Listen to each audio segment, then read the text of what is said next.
And here we are, worshiping at the feet of the Bone Temple.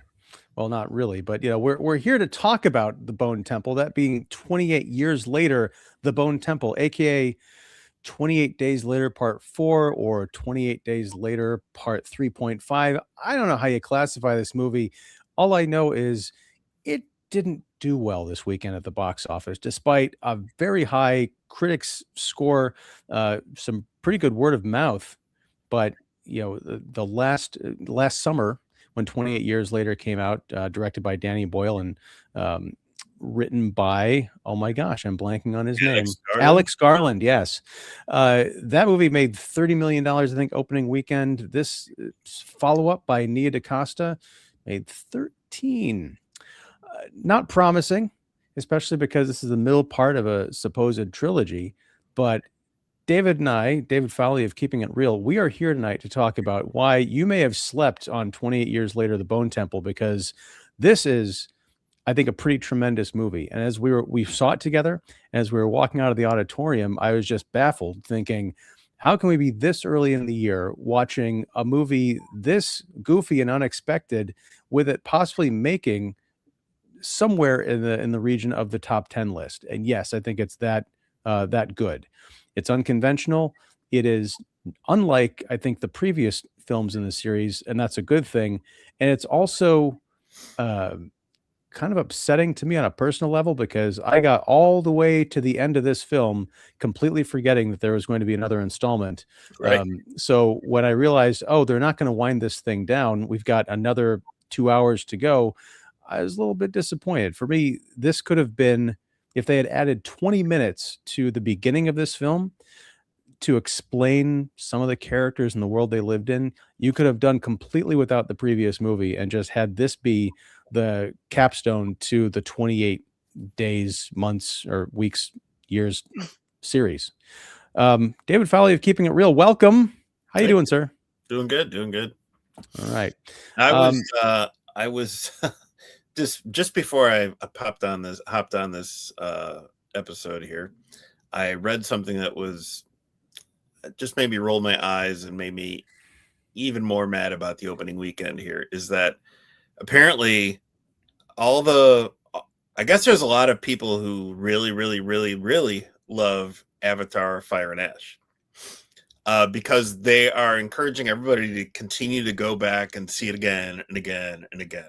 So that's why I guess it was number one, but I guess that's why it was number one. And it's baffling to me that people want to watch that again, knowing it's just a retread of the second movie, knowing it's, knowing what you're going to get, and for 3 hours, where you could watch something surprising, kind of innovative and very interesting, yet still be a sequel like Bone Temple. Yeah, and it's, I almost consider it to be a public disservice to encourage people to go and see Avatar: Fire and Ash. I can understand maybe doing a thing where you say, hey, buy tickets to support the movie, but actually going to sit through it again? No. But to your point, it is kind of a double crime that people are being, kept away from this film, which it's kind of a mixed blessing, because maybe, well, I don't know if they've got the third movie in the can already, or if it's, about to be shot or what. There's no guarantees in this life. So if this movie continues to underperform, there's a chance that the next movie might not come out, or might go directly to streaming or something, which I'm kind of okay with, because as I mentioned, I think this is kind of one of the best entries in the series. And it's also a great note to go out on. Now, how do we get here? I am a firm believer that people stayed away because the last movie came out nearly only 6 months ago, and it was not, I think people were sold a movie in the trailers that did not materialize. It was a kind of a strange, dangerous, spookily weird trailer with that, bizarre mask that we saw all over the place, and it turns out I was just sitting in a corner somewhere in the actual film itself. Whereas the Bone Temple is a truly bizarre movie that's full of, danger, excitement, scares, some laughs, and a lot of, tenderness and humor and humanity. It is kind of the ultimate end of the world epic where when there's no one left except the, I'll just call them the kind of the infected or undead, and then the last of people trying to figure each other out and how we can live together or how we can't because we need to just feel like we need to kill each other, have some kind of a bizarre satanic religious fervor. What does that mean for the concept of goodness? And that's, I think, what is the heart of this movie, and made it it's not just a January movie, it's not just a horror movie, it's a film. I'll just say it. It's a capital F film, David. Yeah, I mean, and also, and maybe it is because I talked to people about it and they're like, wait, there's another one? Oh, wait, didn't that come out last summer? And okay, I get it. You're not up to date on these things. I mean, it does have a colon in it, in the title. And it's like, okay. But I think people don't realize that like this movie's doing something that none of the other movies have done in this series. And that is to continue. It's a lateral move. It's not saying 28, it's not saying 48 years later or something like that. This is still in 28 years later. It's continuing. Every other movie in this series has been 28 something later, 28 weeks. Started out with days, then it went to weeks, skipped months. I don't know why, but then it went to years. And this is where we're at. This isn't a movie that's skipping another, I don't know, 52 years or something like that.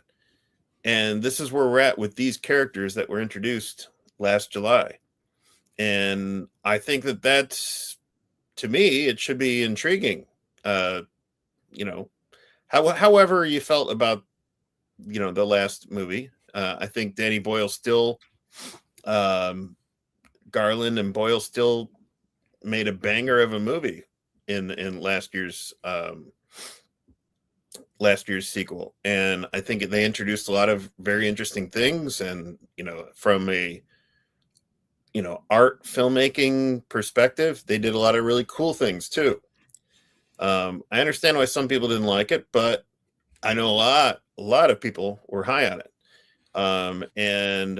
But even if you didn't like that movie, this is different. This is in a way, we're pausing on this time period. We're taking time now to live in it a little bit more.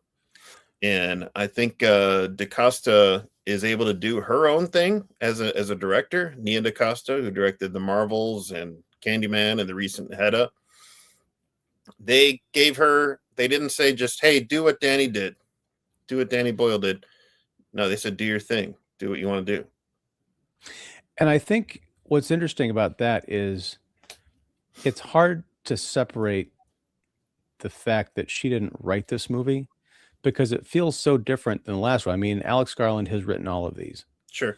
But there's something in the screenplay that is truly bizarre and a departure that I think she picked up on, that is very distinctly different from what Danny Boyle did with his direction.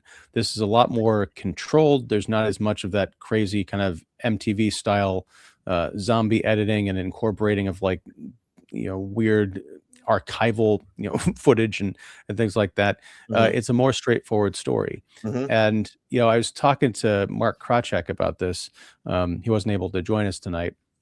He was not high on this movie. I will agree, David. I think the fans of the last movie were high. I'll give you that much. Yeah. But in terms of his main critique was it sort of is. I don't want to put words in his mouth. This is just where I remember him kind of talking about. There's not really a connection to the previous film except for at almost the mid credits of the last movie is when Spike, the young boy who he had escorted his mother or kind of snuck her out of this fortified island onto the mainland where all the infected are running around the woods in search of Dr. Ian Kelson, played by Ray Fiennes. because Spike, the young boy, believed that Dr. Kelson could cure his mother of her dementia. I think she had a brain tumor. Turns out that wasn't the case. By the way, we've got spoilers on in case folks hadn't seen the last movie or this one. But at the end of the film, mom's dead. The boy leaves Kelson behind. Kelson has begun trying to tame and or understand the infected, including the person of Samson, who's the giant alpha, who's very dangerous unless he's sedated. But Spike leaves. And in the mid-credit sequence, he is encountered by a gang of tracksuit wearing, blonde wig sporting, religious cultists named the Jimmies, who we'd seen evidence of their kind of rampages throughout the film, mostly coming upon scenes where, the Jimmies were here, or Jimmy was here, and usually with a skinned corpse or something like that. It was jarring to me to get to the end of that film and have this very wacky element. It seemed very Benny Hill, because they're doing all sorts of acrobatics and just this wackiness to it. And I thought, I don't want to watch another movie with these characters in it.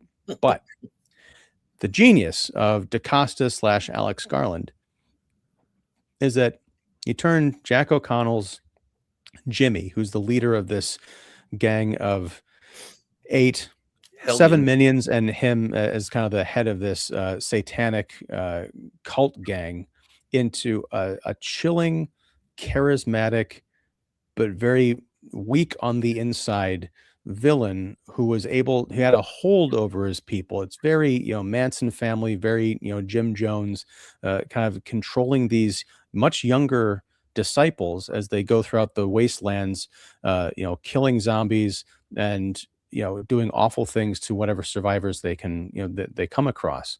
Just not even for resources necessarily, but just for fun. I was bowled over by that and the parallel story of Kelson and Samson trying to form a relationship. And when these two parallel stories come together towards the end of this picture, it's explosive. And not just because there's Iron Maiden playing with Ralph Fiennes just going completely nuts and enjoying every moment of a performance, and not in the way that sometimes you watch a movie and people say, oh, the actor looked like they were having such a great time. And you kind of I wish I was having a great time, because this is boring. Fiennes is phenomenal in this movie, stem to stern. Oh yeah, for sure. For sure. I think like the Jimmies, or, Sir Lord Jimmy Crystal, as he calls himself. I learned every time he said that, I kept thinking he was going to say Billy Crystal. I don't know why. Yeah, I learned in doing some research for my review is that nobody can ever be called both Sir and Lord. So it's kind of funny that he's calling himself Sir Lord Jimmy. If those who didn't know, he is kind of based off of Sir Jimmy Savile. Savile, yeah. Savile, sorry. Who was a basically unrepentant sexual predator back in the 70s, 80s, and of children. So it is, very unsettling to see this character played by O'Connell to be kind of corralling to be this kind of Pied Piper of these young, impressionable followers who become these kind of hellions. Some of them are into what Jimmy's into, some of them are not, and they're following him because there's probably no other options as far as staying alive and getting shelter and eating. And so I found that very interesting, and it made me think about how you would think that corralling like young and impressionable minds and hearts would be the way to go, right? But I think, Jimmy Crystal isn't realizing that, he has more years than they do. And although, yes, they are young and impressionable, they're also closer in the age where they actually realize how they're missing out on being a part of a loving and caring environment. Hmm. So it's when some of them see the others like treating people brutally, very, very, very much in a cruel manner, and that means they're either beating them up or killing them by skinning them alive, and what Jimmy Crystal calls acts of charity. Um, I the more I think about it, the more I think like, sure, some of those kids are just going to be, sucked into this twisted mentality, but then there's the other kids who are going to be like, this isn't right, because they realize what they're missing is that nurturing, loving, caring environment, and it's just jarring, you know, to take these people who don't deserve, they clearly don't deserve to be killed and strung up and skinned alive. So I found that very interesting, that like this isn't just like some cult where they're all doing drugs together and they're all worshiping Satan together. Well, no, the only guy who says he's worshiping Satan is Jimmy Crystal, and he says that he's the son of Satan, and Satan talks to him. Okay, but you know, I don't see that all of the kids are 100% on board with that. Well, I mean, it's almost like the Sith rules. There can be there's always two. In Hmm. terms of the Jimmies, there are always eight. There's Yeah. the head, Jimmy Crystal, and then there's seven fingers Yeah. of the hand. I don't know. Um, so as we see in the beginning, I think it's actually the opening scene where they're in, it looks like an abandoned YMCA or a pool or something, and the Jimmy Crystal is holding court, and he basically says to Spike, the young boy, he's probably like 11, 12 years old at the most. He's given a shank and said to, pick one of the other Jimmies to fight, and To the whoever death. emerged, yeah, to the death. So whoever emerges victorious is going to be that new finger or the old finger. Yeah. The test of metal, literally. It's an upsetting way to open the movie, because I don't quite trust Alex Garland not to, because all these kids are older. They're at least teenagers, some Sure. maybe in the early 20s, Mhm. and they're all fighting this 11 or 12-year-old kid. I don't trust Alex Garland to not Go pull a psycho on the audience and say, "Hey, here's the hero from the last movie. You thought he was going to be the hero of this one. Oops." Fortunately, and again, we have the spoilers going on. Spike wins, but he wins almost by default and sort of by accident. He does kill the other boy, and it's kind of tragic, but he kind of lunges forward, stabs him in the inner thigh, and hits the artery, and the kid bleeds out. And it's a very kind of affecting scene. And they're like, "Okay, well, you're in the gang." They throw him a blonde wig, and then they all just kind of march out together. Yeah, they Um, throw him the kid's they previous. throw him, like, yeah, the previous Jimmy's Yeah. wig, yeah. Yeah. So it's a heck of a thesis statement. Fortunately, the rest of the movie is not quite that heartless. I think it's perfectly balanced out with heart and soul in No, a except when it time gets in that, the barn. well, but even when it gets to the barn, I think, because that is a very interesting take. I don't remember any of these characters' names, but there is a group of it kind of starts out, and I love the kind of the breadcrumbs of how these characters are set up. You've got three people out in the woods who are not part of the Jimmies, they're not associated with Kelson, they're just survivors. Mhm. And they're out there, they encounter a herd of infected, one of them gets picked off. The other two, one of whom is a pregnant woman, they make it back to this kind of secluded farmhouse, and they walk into the kitchen, and there are all the Jimmies, Yep. and they've taken hostage the other people in the house. Now, there's a good number of those other folks, and you kind of wonder, well, the Jimmies may actually be outnumbered here. Why are they being taken hostage? And you realize they're just so intimidating and creepy that it's kind of like the strangers or funny games. You Mhm. just get them inside the house, and then you find out that you're helpless when it's too late. Right. But when they go to the barn to enact the charity, all the civilians are strung up, and they are skinned alive. and not skinned alive and then killed, but skinned alive and then just left there to hang and be, mocked and tortured.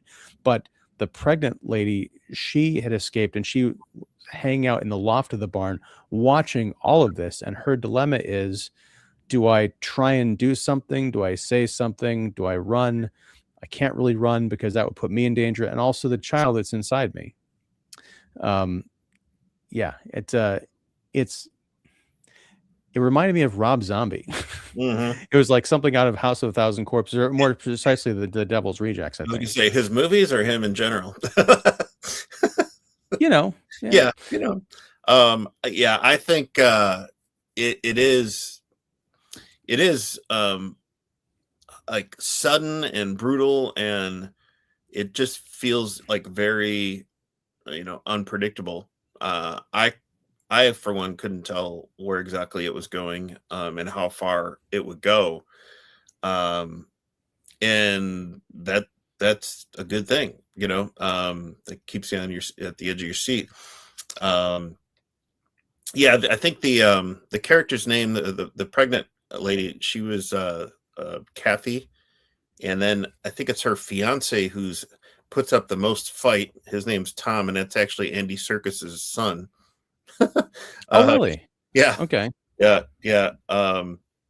And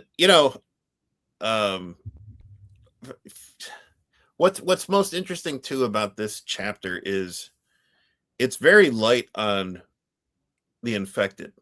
Almost conspicuously so. Yeah. In some parts. And I didn't really mind that at all, because again, we are really focused on sticking close to these survivors, and this kind of group, this cult of Jimmy and the Fingers, and how they wander around and just enact brutality, doing whatever they want to do. And it's that whole barn scene was like really rough, but you could tell like that's a moment there where Spike is just, poor kid. I mean, he couldn't deal with what was happening, and he couldn't find him a way out, and he had to leave and throw up, and it's intense. We never, I mean, the poor kid is so scared of his situation and stuck that thankfully there is another Jimmy, who is, I think she goes by Jamina. Yeah, I have it written down here. Jemima. Yeah. No, that's the crazy one. Sorry. Well, one of the crazy ones. Jimmy Inc. is played by Erin Kellyman, and a lot of people have seen her. She was in Rise of Skywalker. I think she was in Solo, the Star Wars movie, and also in Captain America, the Falcon and the Winter Soldier. Right. Yeah, she was the main kind of terrorist in that show. Antagonist, yeah. And I thought she sees how totally freaked out Spike is, and she has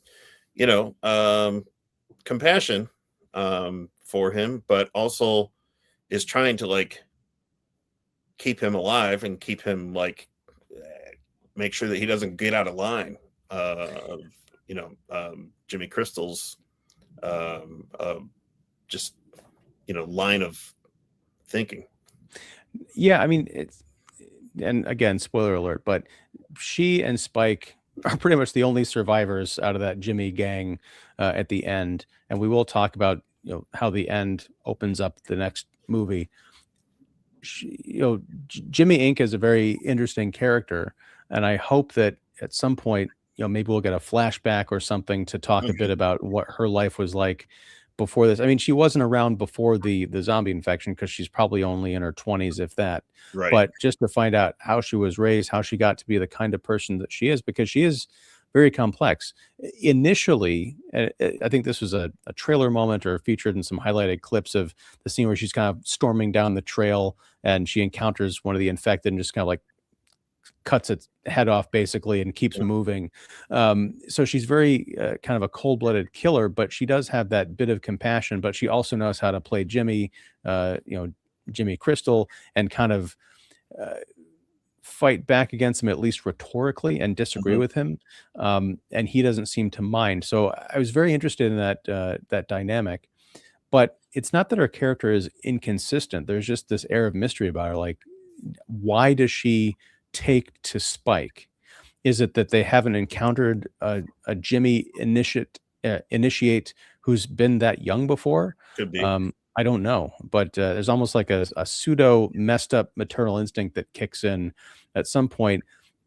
Or does Spike represent what she's been looking for all along, which is a way to get away from the other Jimmys?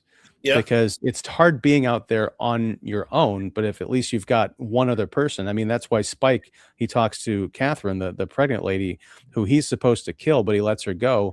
And he's like, take me with you.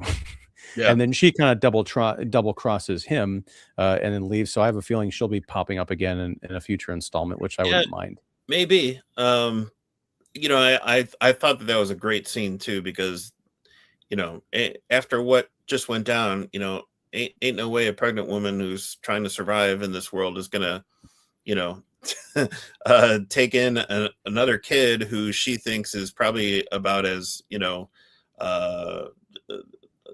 unsettling as any other, you know, blonde wig kid she just got encountered. So, you know, how does she know what he's like? You know, so there's no way. That's true, because and she hadn't had as much experience with the Jimmys as, say, the other people at the house, Right? Who may have also distrusted all of them, because Spike can play this scared little boy, but he could also be using that as a tactic just to lure her in. And bottom line, he looks just like him. Yeah. Yeah. Yeah. I mean, I thought that whole scene was great. And just you know, going back to how Jemima is kind of knows how to talk to Jimmy Crystal in just the right way, and kind of placate him a little bit, but also steer him subtly in the right way, and almost make it think like what she's telling him is his ideas, you know. Yeah, and that's the thing about Jimmy Crystal, is he's gradually, as the movie goes on, he's revealed to be kind of an idiot. He is cunning, and he knows how to make up some fanciful stories for people who are too young to know better. And maybe that goes into the kind of the Jimmy Savile real world parallel. Fortunately, there's not, at least that I saw, any implication that he's doing anything untoward with these followers. But I don't know. He's a character unlike other sort of end of the world, dark messianic figures that we've seen. I'm thinking of like Randall Flagg in The Stand. I'm thinking of Negan or the governor from The Walking Dead. This guy is completely off his rocker, and he has no ambitions of starting a giant. Well, I guess towards the end, he kind of gets permission from his dad to make giant cults of Jimmys all over the place to kind of franchise. Multiply, right. But he seems pretty content to just have his own little band, his like roving kingdom, is a roving fiefdom, and conquering little pieces of territory as he goes. So Garland and DaCosta do a really interesting thing here. How it's a narrative story, yes. But it's also like two concurrent stories. So we're following Spike as he's getting enmeshed in this cult, and all these brutal things that they're doing. But at the same time, we're also catching up with Dr. Ian Kelson, played by the brilliant Ralph Fiennes. And what is he doing? He's going about his life, and he's going about doing what he's been doing and keeping up this bone temple, which is in a way just a kind of memorial to those who have fallen. He will find dead bodies, take them back, and burn them, and polish their bones, polish their skulls, and they become part of the temple. You know, that he's this huge lateral temple of in the middle, it's this huge temple of skulls, but then all around it is this kind of like memorial of all these other lateral towers that are just like femurs and arm bones, and didn't see a lot of rib cages there, but they're probably there. But so this is how he's chosen to occupy. He's a former general practitioner. This is how he's chosen to occupy his time since the outbreak. And we learn a lot more about him here, I think, mainly because we're finding out, like, what does he do when he's not polishing skulls? He has an underground kind of bunker where he has a pretty decent vinyl collection where he's jamming out to Duran Duran. Big Duran Duran fan. Yeah, big Duran Duran fan, and he's like, even when we first meet him, he's kind of like humming a song, and he's dragging out. I thought it was very interesting how he was dragging out the body of, basically that was the raged out woman who was pregnant and delivered on that train car, and I think that was Samson's girl. Yeah. So that was very interesting how he was collecting her body, dragging her back, taking care of her body and everything, and he's like humming this song. I think it's a Duran Duran song, but then we hear him play like Girls on Film, and then later on he's dancing with Samson to Rio. And it's like, wait, what? How does this happen? Well, what's really interesting is how he develops this kind of unspoken communication and relationship with Samson. What did you think about all that? Well, I mean, I think how I thought about it, because we were sitting right next to each other, and I, at one point, just kind of nudged you and said, I could watch this for 2 hours. And it's this bizarre, you see it in like cheesy 80s comedies, and sometimes in more modern films where making fun of cheesy 80s comedies, almost the montage of the best friends, kind of walking on the horizon, silhouetted against the setting sun. You get a lot of scenes of Samson and Kelson sitting next to each other, and on a couple of occasions, they're just kind of like nice medium shots from, chest up, and they're just like looking out in the middle distance, or they're kind of like Kelson is talking to Samson, trying to break through. And then you cut to the wide shot, and Samson, who became a meme in last year's movie because he's full on naked and he is well and done. Wow, yes. But we see a lot more of that in this movie. But in the scenes where they're sitting together and he's completely naked, it's like Samson and Kelson and other Samson just literally hanging out. And it's so bizarre that it's funny. But then when you realize what is going on there, that's something else that we've seen in zombie films. The idea, like Day of the Dead is a perfect example. You've got an underground bunker with a team of scientists. You've got Bud, who is the zombie with the kind of the Walkman headphones, and the scientists are trying to communicate with him to find out, is there any humanity left in there? This movie, I think, solves that problem, which is a problem with, I think, every zombie movie, which is if you take the premise that zombies are dead people and dead tissue that have been reanimated, the idea that there would be something, quote unquote, left of the person inside doesn't quite make any sense, because like the soul would have left with the living, essence of that person. I get it from sort of a dramatic standpoint, but with this infection, I like that these people are not dead. They've been taken over, all consumed by a rage virus. Right. And even something that's an innovation in this leg of the story from the other three films is that Kelson at one point is talking about there's a physical and a psychological aspect to the rage virus, whereas the psychological aspect may not be that the brain has been destroyed, but there's sort of a cloud that is hovering over the brain, preventing the personality and the memories from breaking through. And we see a bit of that in kind of a broken up flashback with Samson of him on the train. We're led to believe, or it's at least the same kind of train from the last movie, and then we see a little bit here.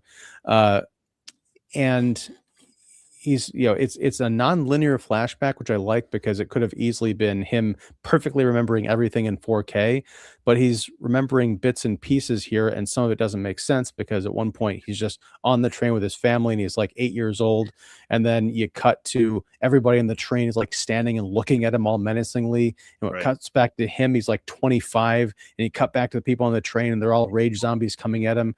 So it's like he's trying to make sense of this memory at Kelson's urging. And the only reason he's able to do that is because Kelson is shooting him up on a cocktail of morphine and other drugs to keep him sedated. And I love the ticking clock element that's introduced in this movie, which is that Kelson says to Samson, look, I've raided every pharmacy and home and business within 70 miles of here, and I'm down to, I think he said like a week's worth or 2 weeks worth left of morphine. So I don't know what's going to happen to you. And he basically decides that Samson's too dangerous to be around in absence of these drugs. So he makes a moon to kill him. And in a moment that, I don't know if you had this moment, but it reminded me once again of Stephen King's The Stand. They're sitting out at the Bone Temple. It's at night. Samson's looking up at the moon, and he doesn't say MOON, that spells moon, but he might as well have because he does say moon. And that was Kelson had the needle in his arm. He was about to depress the fluid into him, and that was the breakthrough. And it was just talk about moons. It was like E.T. and Elliot riding over the moon. That just that moment, like this, there's hope here. This is getting really interesting. It's not just a zombie movie anymore. Yeah, I mean, it was a huge breakthrough. You could tell in the way Kelson responds to hearing that. I mean, it must be like, in a way, like hearing a child talk for the first time. It's like, and also this is, obviously this is not something he's used to. I mean, this is just, it's groundbreaking, but it also is, you also get this feeling by just looking at Fiennes' faces that like, I'm not alone. There's somebody else I can actually talk to and like introduce life to, and also there's just, it opens up so many questions of like, okay,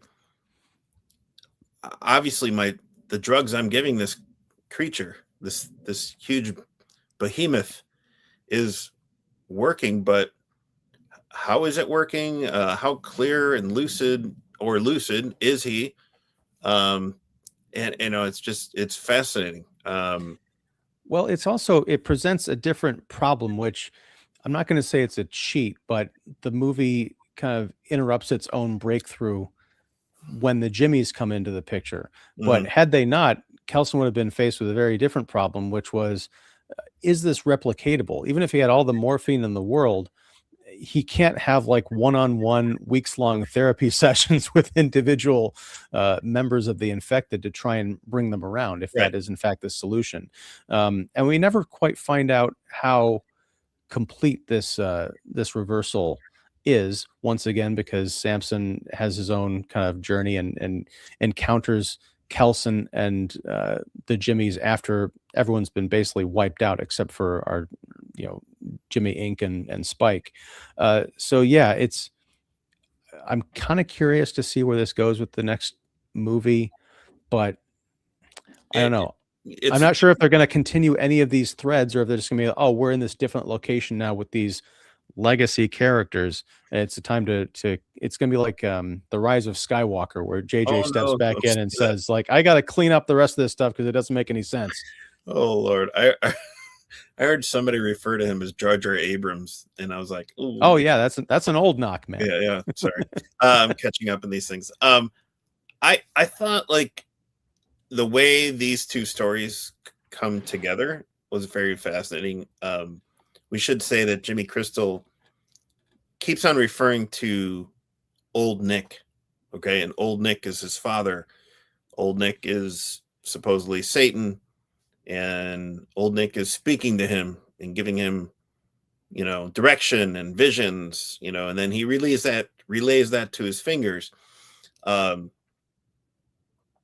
so, the closer they get, they don't know this, but they're getting closer to the actual geographic location of the Bone Temple, and they don't know this until Jemima actually sees through her binoculars that this is where the smoke's coming from, and I think it's Jimmy Inc. because Jemima I think is the wildcat from the barn.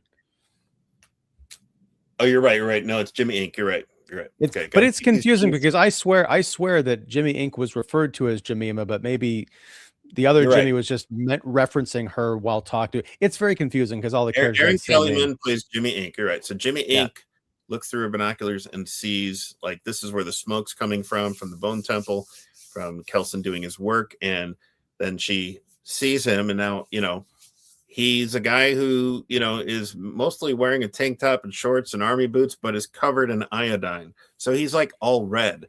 So of course he looks like he could be Old Nick, the devil, and it was described in the last movie that he's wearing iodine because I guess that like masks the staves off that scent staves off the infected somehow. I don't know, but in this movie he mentions that the iodine protects him from infection. Okay. So I don't know if that's a retcon or if he's lying in one of those points. Could be both. I mean, if it does deter them, then it is saving him from infection. Yeah. True, but I mean, like, he's not putting, for example, he's not putting iodine in his eyes. So, no, it's all over his skin. Yeah. So he's looking like red and washed out. So that's like, I thought it was just a fascinating moment because Jimmy Ink's, I'm sure she's so used to like scanning the terrain, and all of a sudden she sees this figure, and it's like looking like unlike anybody else they've encountered. So of course it would be easy once Jimmy Crystal goes and introduces himself. It'd be very easy to come back and say, oh yeah, that's Old Nick, and you're going to meet him tomorrow. Now that happens, after Jimmy Crystal actually goes and meets Kelson and has a conversation with him, which is one of my favorite moments of the movie, is that here are two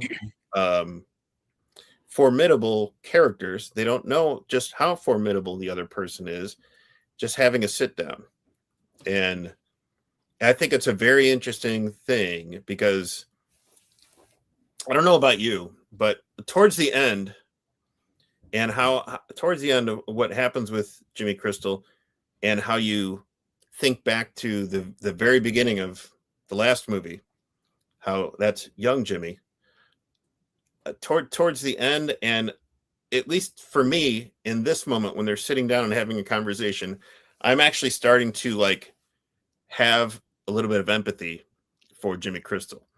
I still think he's a psychopath and a reprehensible character, and he's horrible, but here he's actually we see him exhibit a lot of curiosity and a lot of it's almost like this is a totally different experience for him to actually encounter somebody who's very calm in his presence, doesn't feel threatened, and he's almost in awe of how here's another guy who is able to survive without, I mean, it's seeing this guy is pretty unsettling because there's bones all over the place and it's impressive and it looks like, the land of Satan, but this guy is actually like very calm and collected, and there's something like very curious about him.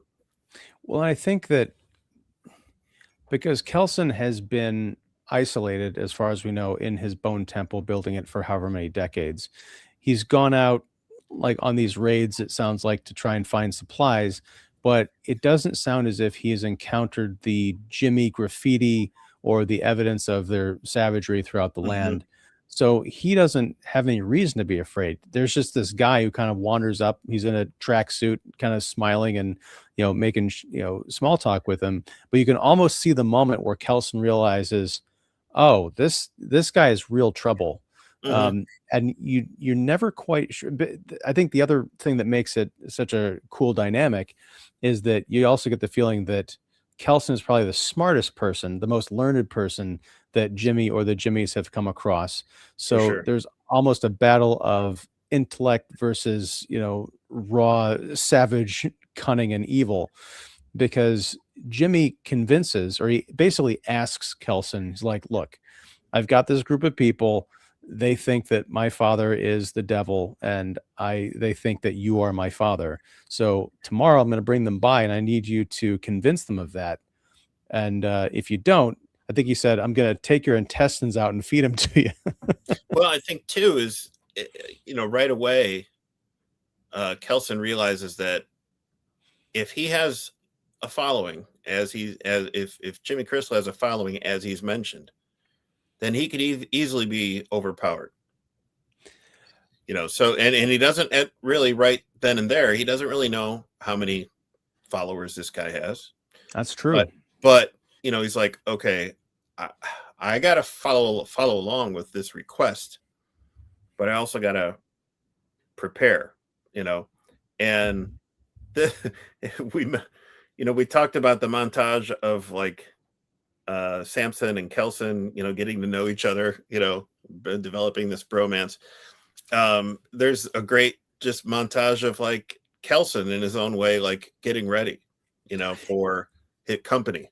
It's very much like the montage towards the end of the Lost Boys, where they're holed up in the house and they're sharpening stakes and all that stuff. But it's also, that whole climactic end sequence where they're playing Iron Maiden, and he's got like Number of the Beast. And he's got speakers, like hidden speakers, I guess, lined up all over the place. He's coming out, in a black, basically trench coat with black eye makeup, and he looks like an otherworldly figure. He's kind of appearing and disappearing.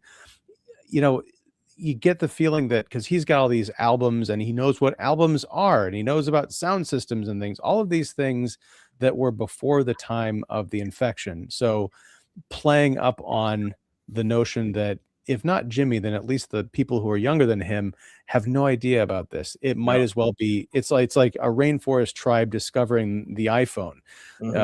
And they don't know what an Iron Maiden is or what this music is. It's just this, it's almost like Revelation, like the trumpets of heaven, except they're the trumpets of hell coming down from somewhere in this giant musical show. The audience, I think, you and I, at least, and I think a few other people in our theater were having a laugh riot at this thing, because it's such clapping. It's such a weird, joyful moment of like, you really feel like Kelson's getting the upper hand on these clowns. I mean, that's the fire and ash you were expecting to see in Avatar. Exactly. But the reality of the characters who are watching this, they're scared and confused. And I think that when Kelson plays into that role of the devil, he does it so well by playing it cool and not playing it, overly sinister or dark. But then when he realizes that Spike is among their number, he uses he doesn't have any leverage at this point, really, but he makes a bold play against Jimmy and basically convinces the rest of his flock to crucify him. Yeah. It's and amazing. They're like, I'm the devil. What do you, that's my son. Yeah, but you're going to disobey me. Yeah. Just like, God had to sacrifice his son, I have to sacrifice mine. Yeah. Like crazy, and like you said, I mean, they're young enough where they don't know any different, and that they've believed, to some degree, Jimmy Crystal this whole time, that he's a son of Satan. But I love what's happening with O'Connell and Fiennes in this moment, where they're both realizing that the tides are turning, and not in favorable ways, really, for either of them. And there's so much there's so many like great little nuggets of nuance in their performances individually that it's tremendous to watch. I mean, in the course of almost a little under a year now, we've had two great, really nuanced villain performances from Jack O'Connell. I mean, last year in Sinners, that was you mentioned in this movie you felt empathy for his character. I never quite felt that, but I felt a little bit of understanding, a little bit of sympathy, because when you flash back to that opening of 28 years later, And you realize that Jimmy is the little boy in the church, and he saw his father kind of getting ripped to shreds, and his dad had sort of taken on this sort of messianic doomsday cult mentality, even though he was inside a Christian church. That can screw up a kid. We don't know what happened to him in the intervening years, really, but For sure. he went around the bend, and this is how he's coping. It doesn't excuse anything that's going No. on, but you realize he is not the physical embodiment of Satan, of malicious evil. He was turned at some point by circumstance, by actual forces of darkness. I don't know, but he can't quite be written off the way you might have thought he would be during that pool scene at the beginning of this movie, for Right. example. Yeah, I mean, there's a big difference between him sitting in the lifeguard chair at the beginning of the movie and him upside down on inverted cross. And to me, I just think back to when we first met him as a boy in that opening scene of the last movie. And like you said, you can't excuse his behavior as an adult, but it's almost like part of him as he's upside down and crucified. Part of him is that boy back. It's you see that the boy in him come out, and he is tormented and frightened, but I hate to say you reap what you sow, but in this case, that's exactly what happened. Yeah, and I think one of the other bits I gotta give credit to the makeup artists and the wardrobers in this movie, because the Jimmy gang, they felt like complete like clowns at the end of the last movie. Like, Right. what is this going to be? Is the next one going to be a comedy, the wacky misadventures of these tracksuit freaks? But they're genuinely scary, but also genuinely sad, because you look at each of these individual kids and they all have some kind of scarring. Now, granted, some of it is they've like got up inverted crosses and dug into their foreheads, but they've all got some kind of like a facial scar or other bodily Right. injury. You can tell they've been out here living it. They are part of this cult, but they've had to fight for everything, even just to breathe. And I love that our main Jimmy, the Jack O'Connell character, he's got like just these rotted teeth. There's something, again, not off-putting about it. It's not completely terrible, but it just goes to show that's like a visual representation of he's not all powerful, and there's cracks in this persona, and he's almost barely hanging on from by a thread. Yeah, and that thread is definitely not dental floss. After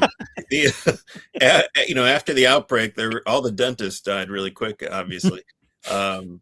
Yeah, there's just some really bad dental work there. Yeah, I mean, this and the way this movie ended,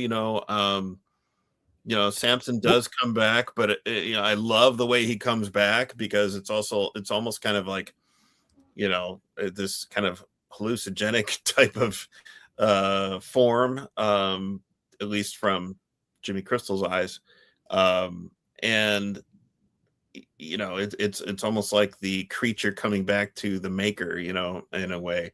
And since we're talking about spoilers, we could say that Cillian Murphy's Jim and his young daughter, we catch up with them in the final end, and from a distance we see Spike on the run with Jimmy Inc., and they are being chased by rage infected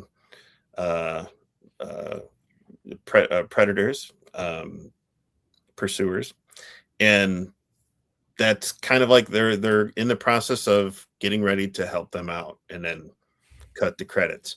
So I totally forgot about that. Like, when it was happening, I'm like, oh yeah, that's right, there was mention that he was going to show up. And it was funny because there was fan speculation. I think I succumbed to this a bit in the advance of 28 years later, because there's that scene in the trailer of that zombie who looks just like an emaciated Cillian Murphy kind of rising up. And they're like, no, that's not him. Be like, that's nonsense. It's got to be him. Wasn't him. What's Oppenheimer doing here? But I mean, that was the other kind of confusing thing, is the establishing shot of the house. That what's his name? Jim. Yeah. Too many Jims in this movie. Sure. But it looked like the farmhouse that the Jimmies took over earlier in Yeah, the film. kinda, Like I thought, yeah. are we back there? We're not back in the fortified village, which I want to talk about in a second. But it was just a little bit too similar. They could have at least shot that location from a different angle to make it look like it's somewhere else and very remote. I'll have to watch the end of 28 Days Later again, because I do remember them kind of residing on a big kind of like meadow with a house there, and country house there. So, I don't know how much it's changed or whatever, but you know, I said in my review, like I'm hopeful that Garland that Garland will write another chapter here. I'm fine with Boyle coming back to it, but I would also be really comfortable with DaCosta continuing, but I don't know if that's going to happen. I mean, it's kind of like how I felt with Ryan Johnson and J.J. Abrams, Well, it's that's the thing is if this movie hasn't started production yet, it would at least be fun if Danny Boyle watched this movie and took notes. I'm like, oh, I can dial it back and have some really effective set pieces and things without having to get all crazy with the stylistic editing. Because watching DaCosta work, at least in this context, versus what Boyle had done from the previous movies. I mean, I was a big fan of 28 Days Later.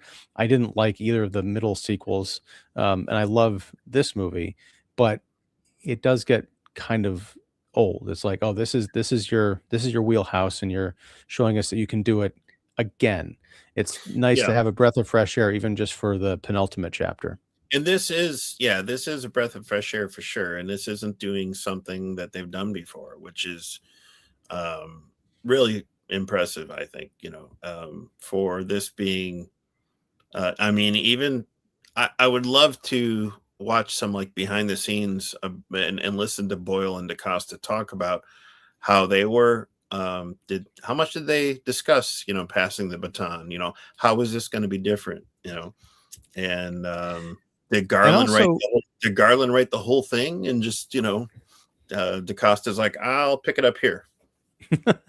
well, and that's what I was interested too. It'd be a great conversation if there's like a commentary on whatever release they have, Mhm. talking about if Garland did write the entire trilogy all in one go, and DaCosta did, as you say, pick it up at a certain point, or they assigned her this kind of middle chapter. Mhm. What about her involvement did necessitate, if at all, rewrites or tweaks, or maybe she had her own ideas that were incorporated, or what was that dynamic like? Because Garland and Boyle have been working together for almost Yeah. 3 decades now, Yeah. so they've got this rapport. DaCosta's the new kid on the block, so obviously that energy worked out, in spades in this film. But yeah, I'm just curious to see as you mentioned, the behind the scenes goings on there. Not that I'm looking for controversy. I'm just fascinated to know how you can have a fourth movie in this franchise that has all the energy and innovation of a first movie. And unfortunately, as we discussed at the beginning of the show, people aren't showing up for it. And I hate to say it's their loss, but it kind of is. Yeah. Do you feel like more people had I feel this way. I think more people caught up with the last movie once it dropped on Netflix. I'm sure that's the case. Yeah. It did all right at the box office, for its opening week and everything, Mhm. but I don't know. I don't have any idea if it made its money back, especially if they're talking about the money being the bundle of this entire trilogy Yeah. package. Because I do have a genuine question as to whether the third installment's actually going to get made or come out, or just get dropped on VOD somehow. But the one thing I did want to kind of drive home here as we wrap up is, and this is something else Mark and I talked about briefly the other night.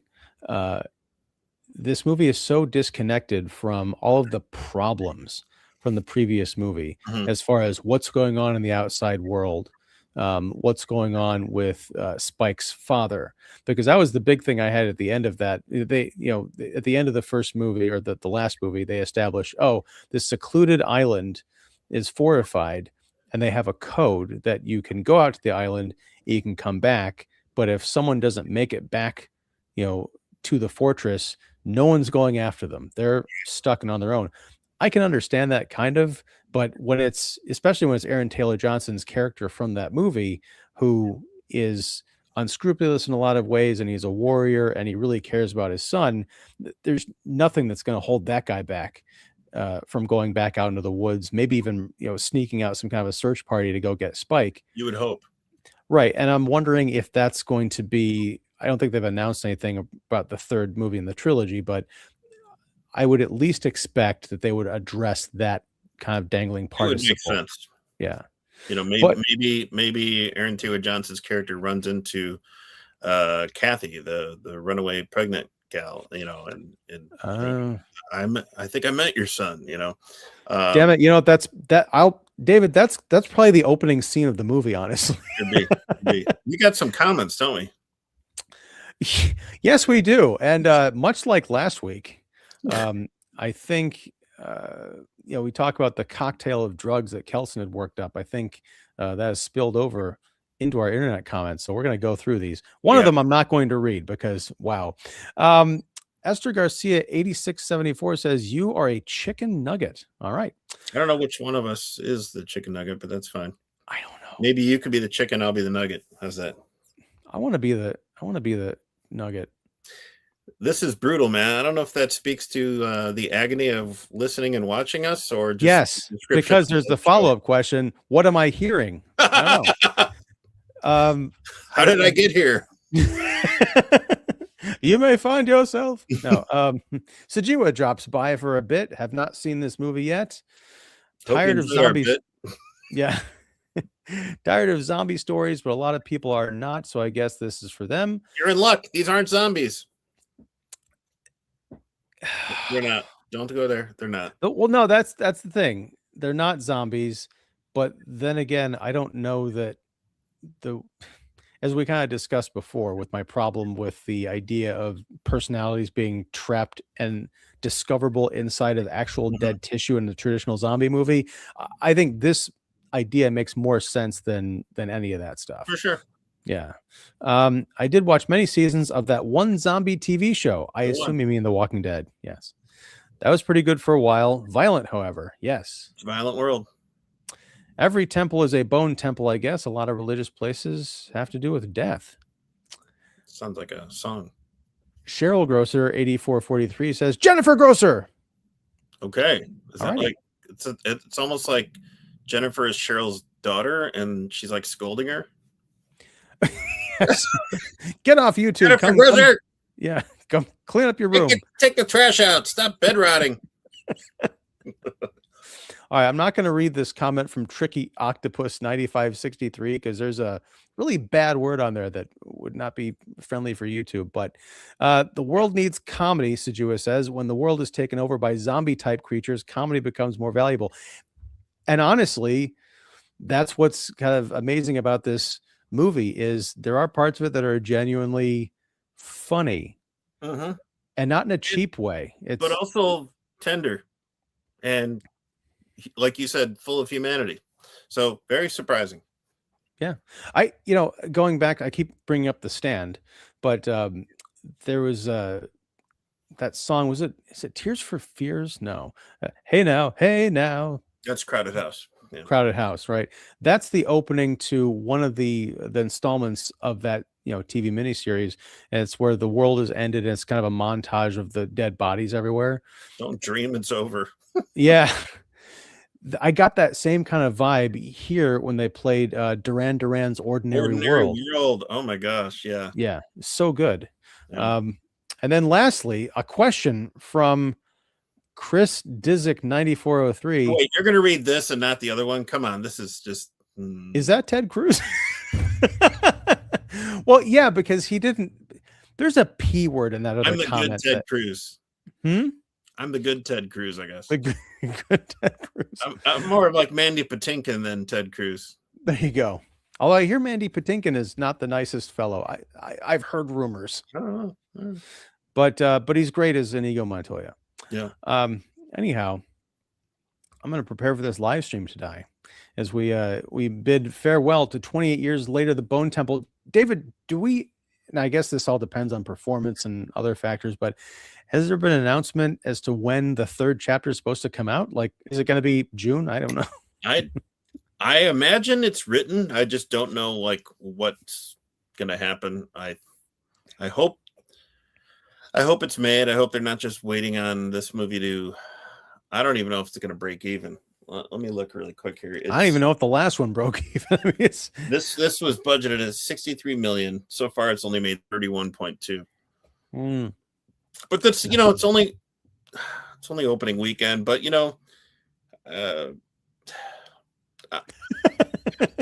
I would just like to see more people see it. Yeah, I would too. And I think that that's, a couple of things working against it. It's the fourth movie of the series. It's following up a kind of a divisive movie in the fandom. It's a January release. There's all these signs that say, wait and watch it at home in 17 to 21 days. I think it would have been smarter to release it like after the Super Bowl and really like, I don't know. That's where everybody sees like movie trailers, right? So maybe keep it to show more of the trailer in during the Super Bowl commercials. I don't know, but I don't know either. But this is my kind of film. That's all I can say. And I think, folks, if you give it a chance and go out and see it, I don't I don't work for the studio or Mr. Boyle or Garland or DaCosta, but I do think that if you can see this and see it with a crowd who probably went in expecting just the second part of the previous story, and just like the other movies in the series, this is very different, while retaining the spirit and the ideas behind the 28-year days, weeks saga. It does kind of forge new ground, just as it's about to to wither away in the third installment. I would like to believe that part 3 is A, going to be the end, and B, is going to be something that's at least worthy of following this movie up, because this is, as they say, a tough act to follow. But anyway, David Fowley of Keeping It Real, thank you very much for hanging out. You've got I've got a link to your written review down in the in the description below, as well as Keeping It Real's top 10 films of 2025, just published today. So you and your contributing writers all put out your feelings on the creme de la creme. I'm still working through mine, so hopefully that'll be out before the 2026 best subs. And yeah, also, folks, you can check down below for a link to my new writing gig. I am a freelancer now officially for CBR, aka Comic Book Resources. I'm part of their movies and TV division. So in addition to watching me ramble about movies here on the live stream, you can read my words in print about all sorts of fantastical, wonderful, weird things, including my debut piece, which is linked below, about a way that the old HBO Tales from the Crypt series could fight its way through the bizarre legal battles that it's having and make a return to television, which I think now more than ever, as the kids say, we need it. So next week, David, I decided during the course of this conversation what we're talking about next week. We are going to be talking about Mercy. Oh, Mercy. The new Chris Pratt, Rebecca Ferguson sci-fi joint. All I know is that weird poster where it looks like Chris Pratt is really confused sitting in that chair, and I just keep thinking of Josh Brolin doing his George W. Bush impression from the Oliver Stone movie. I don't know. No idea what it's about. But we're going to be talking about it next week, probably Tuesday, if folks are free. And yeah, if you like this live stream, please like, subscribe, and all that business. Be sure and support David Fowley at Keeping It Real. His information is down below, along with all of Earth's mightiest critics. If you dug this show, yeah, ring the bell for notifications. Join us back here next Tuesday at 8 p.m. Central. I'm calling it, for Mercy. And yeah, until next time, whenever that is, whatever that is, thanks very much. Take care and go see the Bone Temple. Don't listen to those other people. Listen to us. We know. Fire and Ash. We are. Wait, are you Fire and I'm Ash? How does that? The movie is the Bone Temple is the real Fire and Ash. Oh, I get it. Yeah, we're not going to tour as Fire and Ash. Yeah, that's right. We're still Chicken and Nugget. That's right. I got it. If we did that, we'd have to open up for Lightning and Thunder.